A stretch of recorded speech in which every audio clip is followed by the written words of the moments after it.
یعنی motivational speaker آپ کو کہتا ہے کہ میں آپ کو سمجھانے کا، قائل کرنے کا، ایک نشست پہ بیٹھنے کا 5000 روپیہ لوں گا، اور ہمارے اسٹوڈنٹ وہ 5000 روپیہ دے کے اس کے پاس بیٹھتے ہیں تاکہ تھوڑا موٹیویٹ کر دے، لیکن اتنی کتابیں لے کے عالم جمعے والے دن بیٹھا ہے، اتنی کتابیں لے کے، اور وہ کہہ رہا ہے تم سے کوئی مطالبہ نہیں، صرف ذرا جلدی آ جاؤ۔ مسجد میں پنکھے چلا دیے ہیں، آسانی پیدا کر دی ہے، وضو کا انتظام کر دیا ہے، کیونکہ میں آپ کو ذمہ داری سے کہتا ہوں کہ کچھ چیزوں کے لیے بندے کا دل اگر اس طرح کھل جائے نا جس طرح ہونا چاہیے۔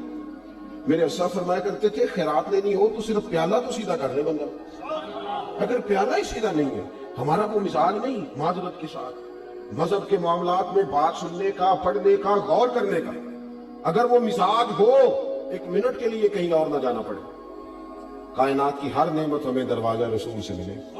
لیکن وہ والہانہ پن جب میں پڑھتا تھا، اب تو مجھے نہیں پتا، کافی دنوں سے میں نے معلومات نہیں کی، جب میں نے میٹرک کیا تھا تو ریزلٹ 31 مارچ کو آتا تھا، توڑے تو بھی کسی آیا 31 مارچ میں؟ ہاں نہ نہیں کرتے تھے، 31 مارچ کو میٹرک کا ریزلٹ آتا تھا، تو جنہوں نے پیپر دیے ہوتے تھے وہ 1 مارچ سے نماز بھی شروع کر لیتے تھے، اور ان کے ابا جی بھی شروع کر لیتے تھے کیونکہ پیپر دیے ہوتے تھے نا۔ تو والد کو جس دن پتا چلتا تھا نا کہ تیرا بیٹا میٹرک کر گیا ہے، تو جس رشتہ دار کو اس نے کبھی فون نہیں نہ کرنا ہوتا تھا، وہ خوش اتنا ہوتا تھا، اتنا خوش ہوتا تھا کہ وہ فون کرنے کا بھاجی مبارک ہو میں تھوڑا بھتیجا 10 پاس کر گیا۔ یہ خوشی تھی، خوشی سنبھالی، بعض اوقات جب صحیح معنوں میں خوشی ہو تو پھر وہ سنبھالی۔ صدقے جاواں باری جاواں یہ اماں ہی کہتی ہے، اور سجدہ بھی اسی کو ہی ہے، لیکن کبھی پتر کا قد باپ کے برابر ہو جائے تو بات ابے سے بھی سنبھالی کوئی نہیں جاتی۔ وہ کہتا ہے مجھے خیر ہے میرا بیٹا، وہ الگ بات ہے، بیٹا شادی کے 6 ماہ بعد کہ میں نے علیحدہ ہونا ہے، وہ معاملہ الگ ہے، لیکن باپ بڑا راضی ہوتا ہے کہ قد برابر ہو گیا، پڑھ گیا، قابل ہو گیا۔ صحیح کہہ رہا ہوں، یہ والہانہ پن ہوتا ہے، والہانہ پن رشتوں میں ہوتا ہے، رشتوں کی حساسیت بتاتا ہے، نہ سمجھ آئے تو پھر حضرت انس بن مالک رضی اللہ تعالیٰ عنہ فرماتے ہیں مجھے وہ دن نہیں بھولتا جس دن اللہ کے رسول مکے سے ہجرت کر کے مدینہ طیبہ آئے تھے۔ کوئی حضور کی اونٹنی کے آگے، کوئی پیچھے، کوئی دائیں، کوئی بائیں، کوئی یا محمدہ یا رسول اللہ کا نعرہ لگاتا تھا۔ بنو نجار بڑا قبیلہ تھا، بڑا، وہ قبیلوں میں اعزاز رکھتا تھا، ان کی بچیاں دف لے کے بیٹھ گئیں، خوشی سنبھالی نہیں جا رہی، وہ ننھی بچیاں جو بیٹھ کر وہاں دف بجاتی تھی، رسول پاک کی جانب اشارے کر کے گاتی تھی اور کہتی تھی ہمیں معمولی نہ سمجھنا، ہم ہیں بچیاں نجار کے عالی گھرانے کی، ہمیں خوشی ہے آمنہ کے لال کے تشریف لانے کی۔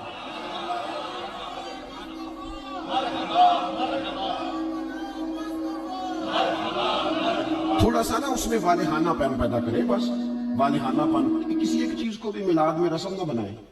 ساڑھی مسیح تے محفل نہ ہوئی تے بندے کی آکھن گئی، یہ بات چھوڑ دیں، بندے نے آکھن کی محفل کرانی، یہ تو رب رسول کی رضا والا کام ہے، اور اس میں سے رسومات اور قیود بھی نکال دیں۔ اتنی مہنگی محفل کر دی ہے، غریب آدمی ہاتھ ہی نہیں ڈال سکتا محفل میں، اتنی مہنگی، اتنے موٹے خرچے آنے والوں کے۔ جو یہاں آپ کے علاقے میں نعت پڑھتا ہے وہ بھی نبی پاک کی پڑھتا ہے۔ تھوڑا سا نا چیزوں، میں نے اس دفعہ پچھلے سال دوستوں سے کہا تھا کہ جڑا تسی شاپورہ چ لنگر دیندے ہو نا، انہوں بھی پیر صاحب تے مولوی صاحب تے خطیب صاحب لنگر شریف ہی آندے نے، انشاءاللہ کھا لیں گے بھی، سب کا لنگر ایک جیسا پکایا کرو۔ بہت سارے غریب گھروں میں سارا سال نہیں گوشت پکتا، اگر زیادہ بوٹیاں ڈال کے میلاد شریف پہ بٹھا کے طریقے سے کھلاؤ گے نا کھانا، تو ہو سکتا ہے ماڑے بندے کے بچے اپنے باپ سے پوچھے کہ ابا جی سانو تے کدی انج نہیں لبا، یہ اج کی ہے، اس بھی رو کے آکھنا پتر رج کے کھاؤ، اج نہیں کوئی تانوں ڈکدا، اج میرے نبی پاک دا میلاد شریف۔ لیکن اس میں جذبات لے کے آئیں، احساسات لے کے آئیں، اس کا بھی وہ والا ماحول نہ بنائیں جن نے 2 لاکھ دیتا ہو مہمان خصوصی، اسٹیج کی زینت بس کریں۔ حضور کی محفل میلاد کا مہمان خصوصی وہ ہے جو آ کے فجر کی اذان دیتا ہے، جو مسجد میں جھاڑو دیتا ہے، جو رسول اللہ کے دین کی نوکری کرتا ہے۔ نہ سمجھ آئے تو بخاری شریف سے اس خاتون کا واقعہ نکال کے دیکھو جو میرے نبی پاک کی مسجد میں جھاڑو دیتی تھی۔ صحابہ نے حضور کو تکلیف دینا پسند نہ کیا اور جنازہ پڑھ کے دفن کر دیا، تو حضور قبر پہ آ کے کھڑے ہو گئے، اور ساری دنیا گنبد خضرا پہ، اور حضور کسی کی قبر پہ آ جائیں، نبی کریم آ گئے قبر پہ، کیونکہ یہ مسجد میں جھاڑو دیتی ہے، حضور قبر پہ کھڑے ہو گئے۔ ویسے تو دوسرا جنازہ جائز نہیں، لیکن وارثوں نے نہ پڑھا ہو تو پھر جائز ہوتا ہے، اور حضور تو خود وارث ہے نا ساری امت کے، تو نبی پاک نے قبر پہ کھڑے ہو کے فرمایا بناؤ صفے، میں دوبارہ جنازہ پڑھاؤں گا۔ تھوڑا سا نا حقیقتوں کا سفر کریں۔ بڑی ہو گئی رسمی باتیں، بڑا کچھ ہو گیا، اب تھوڑا سا نا ہمیں اپنے مزاج میں دیکھو۔ حضور نے کہا تھا کسی صحابی سے کہ میرے ناک سے یا میرے منہ سے بلغم نکلے تو چہرے پہ مان لینا۔ ادب اور محبت اور والہانہ پن ہو تو انداز بھی آ ہی جاتے ہیں، انداز آ جاتے ہیں۔ حضور نے کہا تھا کسی سے کہ میرے وضو سے جسم سے جو پانی لگ کے گزرے تم چہروں پہ ملنا، کہا تھا۔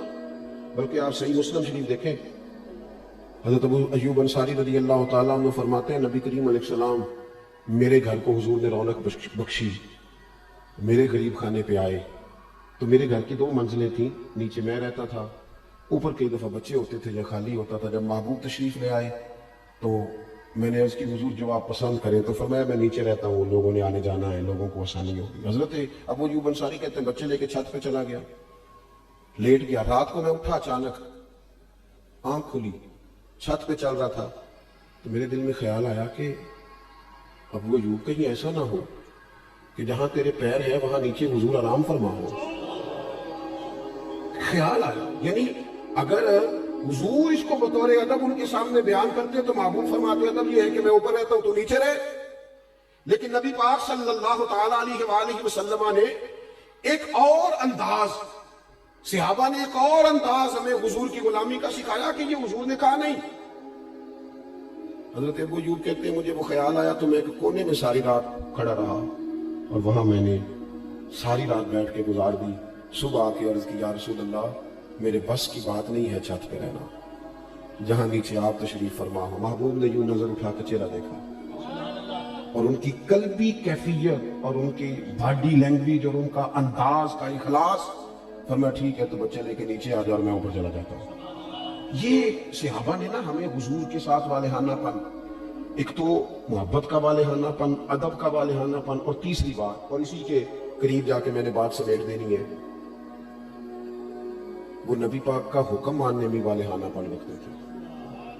آج کل کسی دوست سے کہیں نا نماز پڑھو، وہ کہنا تسی دعا کرو میرے لیے، میں نماز پڑھا کروں، تو میں کہنا بینک تنخواہ آ جائے، کدی نہیں کسی دعا کرائی کہ دعا کر دے، میرا تنخواہ لین جانو دل نہیں کرتا پیا کرائی، کبھی کی ہنسنے کی باتیں نہیں، اللہ معاف کرے، مسجد میں کیوں ہنسنا جی ہم نے؟ او بھائی کبھی دعا کرائی ہے کہ فلانے بندے سے پیسے لے رہے ہیں، وہ کہہ رہا ہے کہ پیسے لے جا کے میرا جانے کو دل نہیں کرتا، کرائی ہے دعا کبھی؟ بولو نا، دل کرتا جانے کو، مسجد آنے کو کیوں نہیں کرتا؟ عجیب بات ہے نا کہ میری جس میرے آنکھ نہیں کھلتی، میں دیکھتا ہوں نا جس کی صبح 4 بجے باہر کی فلائٹ ہو، اس کی آنکھ کھلتی ہے کہ نہیں کھلتی؟ کس طرح کا مذاق ہم کرتے ہیں اپنے آپ کے ساتھ، اور ہر آدمی کا حکم مقدم ہے میرے تیرے لیے، اور جو نبی پاک نے حکم دیا ہے، میں کسی غیر سے جا کے کہوں کہ چہرے پہ داڑھی رکھ، نبی پاک کی سنت ہے نا، تو حضور کے غلام سے کہنا ہے نا، اور حضور کا غلام کہتا ہے میں ابھی نیک نہیں، میں کیسے رکھ لوں؟ کس حدیث میں لکھا ہے کہ جو پورا نیک ہو وہ داڑھی رکھے گا؟ حلال حرام کے مسئلوں میں جو امت آج تک احتیاط نہ کرے، ہم پاک رسول کے ماننے والے ہیں۔ نبی پاک نے اپنے مقدس قدموں کی برکت سے اس امت کو پاکیزگی عطا فرمائی ہے، کیسے لقمہ حرام ہمارے منہ میں جا سکتا ہے؟ کس طرح بھلا طبیعت کیسے گوارا کرتی ہے؟ مجھے بتاؤ نا، آپ سے سوال پوچھتا ہوں، آپ کی توجہ ہے میری بات پر؟ گوشت پکا ہوا ہو نا بڑا بہترین بکرے کا، اور مسالہ بھی مرضی کا ہو، بندہ 2-3 لقمے کھا لے اور مزہ بڑا آیا، تو پھر ایک بندے نے کہہ دیا کہ یہ نا صدقے کا ہے، آپ کے منہ میں اس کا ذائقہ بدل جاتا ہے۔ صحیح کہہ رہا ہوں؟ جس طرح آپ کے منہ میں، اور اگر کسی نے کہہ دیا یہ تو مردار ہے، ذبح ہی نہیں کیا گیا تھا، تو ہو سکتا ہے الٹی بھی آ جائے، کہہ کر دے یار یہ ٹھیک نہیں، تو میرے بھائی جس طرح اس پر کہہ آتی ہے نا ایک لقمے پر کہ یہ حرام ہے، اس طرح تیرے پاس جب 50 لاکھ حرام کا ہے اس پر بھی کہہ آنی چاہیے، اس پر بھی تجھے الٹی آئے، تجھے گھن آئے۔ حضور نے اس طرح تزکیہ کیا، یتلو علیکم آیاتنا ویزکیکم، اس طرح تزکیہ کیا تھا کہ ان کے قریب کوئی شے ناجائز آ سکتی نہیں، سوال ہی پیدا نہیں ہوتا، ذہن سازی ہو گئی تھی۔ آج اور پھر آپ کو ایک بات اور عرض کروں، نبی کریم صلی اللہ تعالی علیہ وسلم نے چاند کے 2 ٹکڑے کیے، ڈوبا ہوا سورج موڑا، پتھروں درختوں نے حضور کا کلمہ پڑھا، لیکن یہ ساری شانیں حضور کی بعد میں معروف ہوئی ہیں.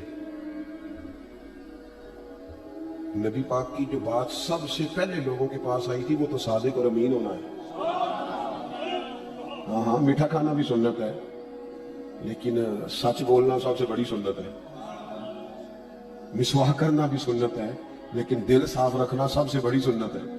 تو یہ کیا بات ہوئی چند ظاہری چیزوں پر تو عمل ہو جائے اور اسی کو پورا دین سمجھ لیا جائے، لیکن جو نبی پاک علیہ الصلوۃ والسلام نے معرفت کا نور اور روشنی دی ہے اس پر توجہ نہیں. اور بات ماننے میں بہانے، ہیلے بہانے.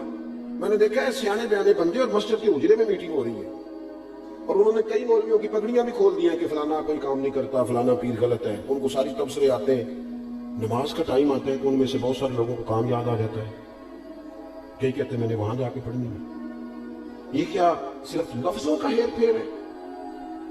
صرف ہم نے وہ، میں جاتا ہوں نا، اب تو خیر مشکل ہو گیا ہے زیادہ جانا، ادارے کی مصروفیت بڑھتی جا رہی ہے دن بدن، لیکن میں دیکھتا ہوں کہ 21ویں محفل ہے جی ہماری، بانی محفل بتاتا ہے آپ نماز پڑھتے ہیں کہ نہ دعا کرو. 21 مولوی مل کے بھی تجھے نیک نہیں کر سکے. میں نے کہا آج کے بعد نہ بتانا کسی کو. وہ کہیں گے کس طرح کے لوگ ہیں، 21 بندے آئے اس کے پاس اور ایک کی بھی بات نہیں سن سکا. چیزوں کو اصل پہ لائیں، اصل ہوتی ہے، اور بنیادیں ٹھیک نہ ہوں تو پھر آپ عمارتیں کھڑی کریں کیسے کھڑی ہوں گی؟